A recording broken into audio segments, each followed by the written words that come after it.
Hi guys, we have today with us Professor Deepa Dixit. It took me almost 1 month to get ma'am for this interview because she is a busy person. Ma'am, today is a very informal talk about what student should do for the interview.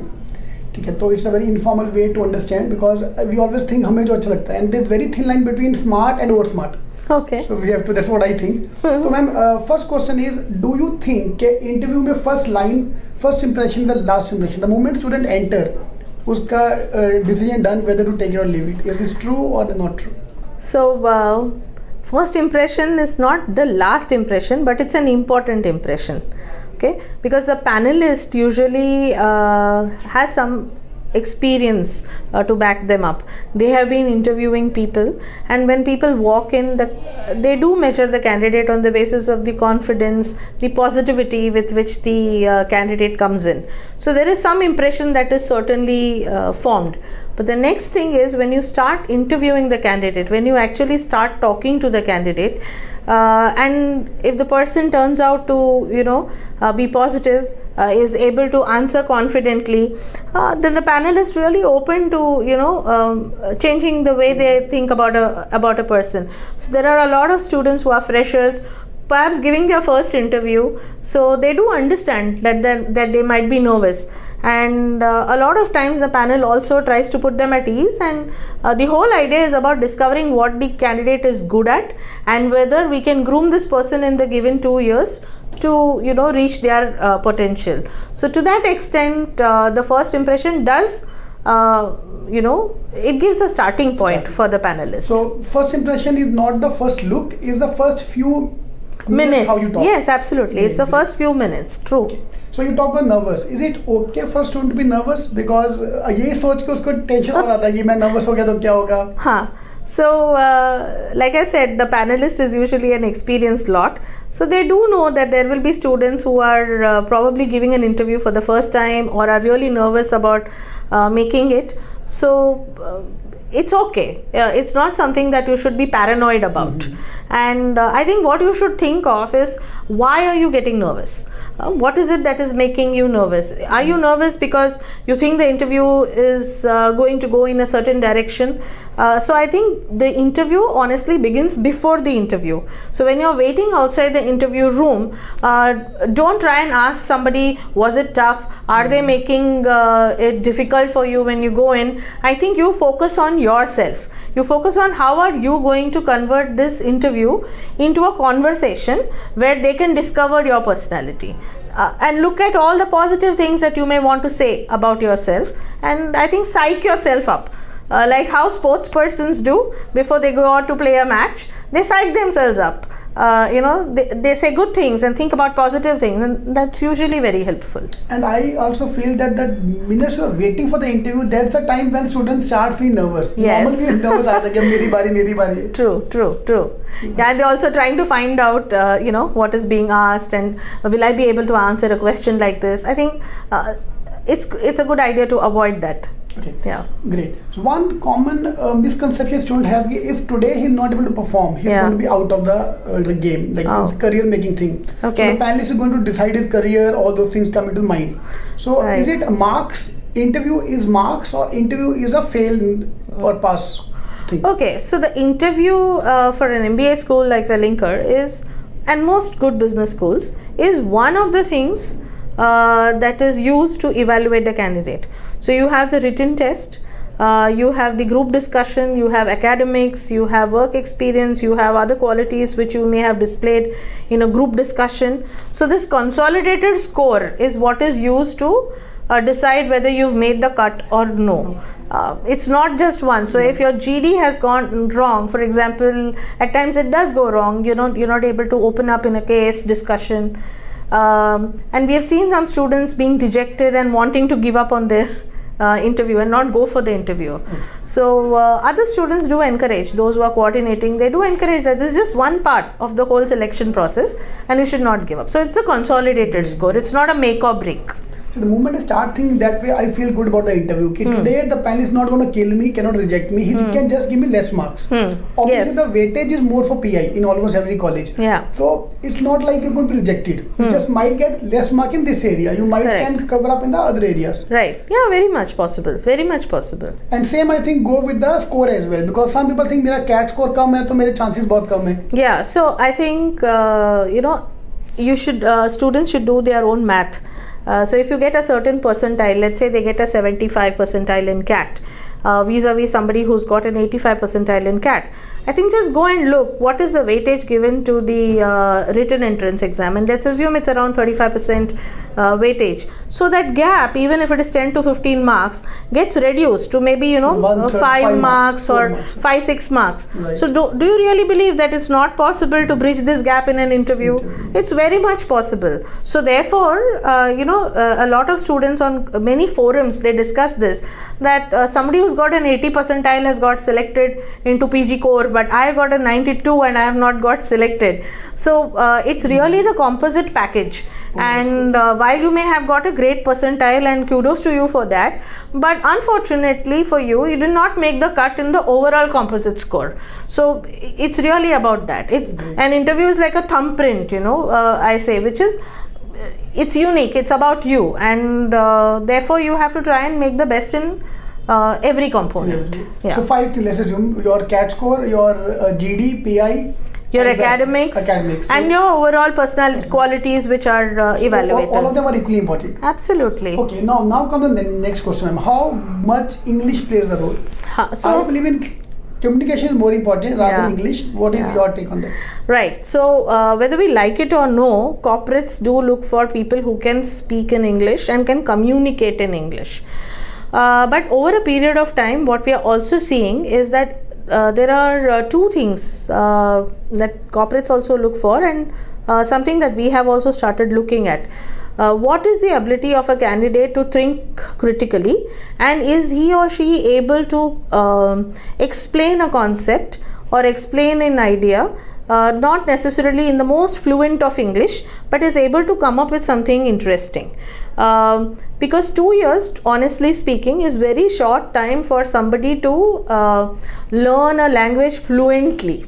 Okay, so they may learn certain words, but in a business school, when you're focusing on so many things, to also groom you on English might be a little bit of a struggle. So English is important, but as long as you're not afraid of the language, you're trainable, it's okay. I can give you several examples where we've had students coming from different cities and towns in India, where they know the language, but they have not been very confident about speaking it. They have gone on to the corporate world and have really succeeded immensely. Now, in our, I normally tell them that if I were to explain this in Hindi, I would say तुम जुगनू हो के लंबी race का घोड़ा हो. So Jugnu is, you make fantastic presentations and all of that when you're in a B school. Okay, but if your learning is just there, then आप जुगनू हो. And if you are a lambi race ka ghoda, so okay, you may not have that much of proficiency in the language, but with exposure that increases. There are a lot of students that once they have gone into the corporate world, they talk so fluently. Common example, if you see most of our cricketers, when they are joining the cricket team, all that they can say is the boys did well today. But after 3 or 4 years, they speak so well, and after a few more years they get into commentary. So how is that possible? So this is possible because of exposure, and I think at Wellinkar we are willing to give them that exposure if we see that spark in the student. Excellent. Great. Okay, now come to the next point. You are taking an interview of the children who are half your age, almost half your age. You're not that old, I know that. So, do you get bored? Do a panelist get bored? Because same category people coming. So, a panelist can get bored, because let's say they interview anywhere between 15 to 20 participants in a day. They can get bored only depending on how you perform. So if you have to listen to the same song 25 times, it can get boring, even if it is the best of the singers. So, but if you are listening to a new song or the same song in a different voice, you're intrigued.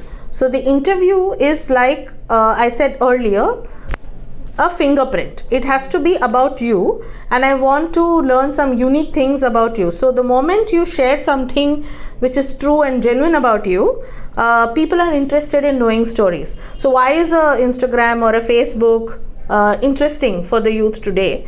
It's because they want to know stories. And whatever be the age, we all love stories. So why don't you tell us your story rather than what you call kind of just coming there and saying something that's not you, using somebody else's word or an essay written by somebody else which does not reflect you. I'll give you a quick example. This has happened in a Wellinger interview where one of the a panelist interviewed a candidate, and after about 10 minutes they asked the student to take a break. They said, we are not able to discover you at all. Why don't you take a 5-minute pause outside and then come back, and we would like to meet the real you. So did that freak out the student? Of course, but they assured the student that this is not something that you should freak out on. We really want to give you a fair chance at being interviewed. So the student just took a 5-minute pause and was back in the interview room and was then talking like a candidate and not parroting answers, which probably somebody has trained them for. So parroting doesn't work because it sounds like a chorus and you don't have an individual voice there. So be yourself, and you can wow the interviewer. So it doesn't matter if you're the first person who's going for the interview. So people feel I was the last candidate being interviewed for the day. I think the interviewers were very tired or whatever. So it's up to you whether you cheer them up or you bore them further. Yeah. I have one theory for this. So Sure. you have to tell me it's right or wrong. Okay. I normally recommend the student, if you are into cartooning or palmistry or healthcare, something dieting and all, do mention at an interview. Yeah. Because panelist is 40 plus. Right. So most of them are also looking for dieting and all this kind of thing, including me, if you ask me, because that's a topic in thing today. Okay. So if you go into that side, like cartoon, I try to do instant cartoons. So I think that can click the chord immediately with the panelist. No, I won't really recommend that as a what you call as icebreaker kind of. No, I won't recommend that. I think first you should know the mood of a panelist. So when you're having a conversation, you understand the kind of tone a panelist is using. So there might be some panelist who likes a very formal interview, and you have decided that I have to talk about palmistry because this person is a 40 plus person, then that's not going to work. Right. Yeah. So one pill does not work for everybody. So you can decide. I mean, if you really have some such interesting traits, you can share it depending on what is asked. But keeping something like that at the back of your hand, if you really are doing something on those lines, could be interesting. So if you genuinely are somebody who likes cartooning and you say, I just I de-stress by using cartooning, for example. If I were the panelist, I may say, why don't you draw a cartoon of me? And if it's not really true, yeah. So you don't have to dish out. You go by, you go with the flow. You understand. Try to listen. Most students, I find, they don't listen to the question. They are so ready to answer that they forget to listen to the question. Yeah. True. And carrying portfolios, is it okay? Suppose someone Absolutely. Yeah. So I done something good. So I can carry. It's good. Yes, very nice. Very good to carry. That's way to connect as well. Because Correct. you should always look at it. Kya hai, dikhao mujhe. Right. You can. I think more than ye kya hai, it's about when you carry something and you put it down formally, and you can say that I have done these things. Would you like to see my certificates? When you open the portfolio, I hope for your sake that it's all well organized and not falling out. True. So yes, it's a nice thing to have. Yeah. Great. Yeah. Okay, ma'am. Last question. I believe student raw and it's a raw gem. He have to be cut, polished for the interview. Correct. That's my job to polish them. Yeah. Okay. Now, what do you think is polished gem okay? Because panelist can find out where he's lying. Yeah. मैं बोलता हूँ कि नमक मिर्च जितना झूठ बोलो जितना तुम like you cannot just blabber about fake things up. So Ravneet, I think this is your favorite question. झूठ बोलना चाहिए कि नहीं बोलना चाहिए, right? So I think झूठ नहीं बोलना चाहिए. You should not lie in an interview.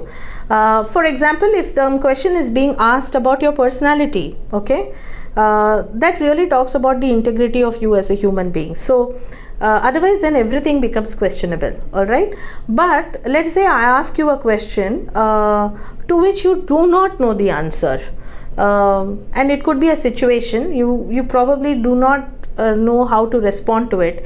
I think there it is not about faking, but it is about taking a educated guess. So you can say that, you know, I may not know the correct answer to this, but if I were to take an educated guess, this is how I would respond. So what you're telling them is, I'm not going to give up, but this is how I would respond to it. Perfect. Yeah. So I would never recommend people faking through interviews, but you don't have to be. There is something that students use. What is that? It's called TMI. Too much information. So I would avoid too much information. So if too much information is going to harm your interest, I think you can keep it. It's not about a confession. It's about an interview. Exactly. Yeah. Great. So thank you, and thank you for talking. Thank you. It was a pleasure. Thank It was a pleasure. All the best, everybody.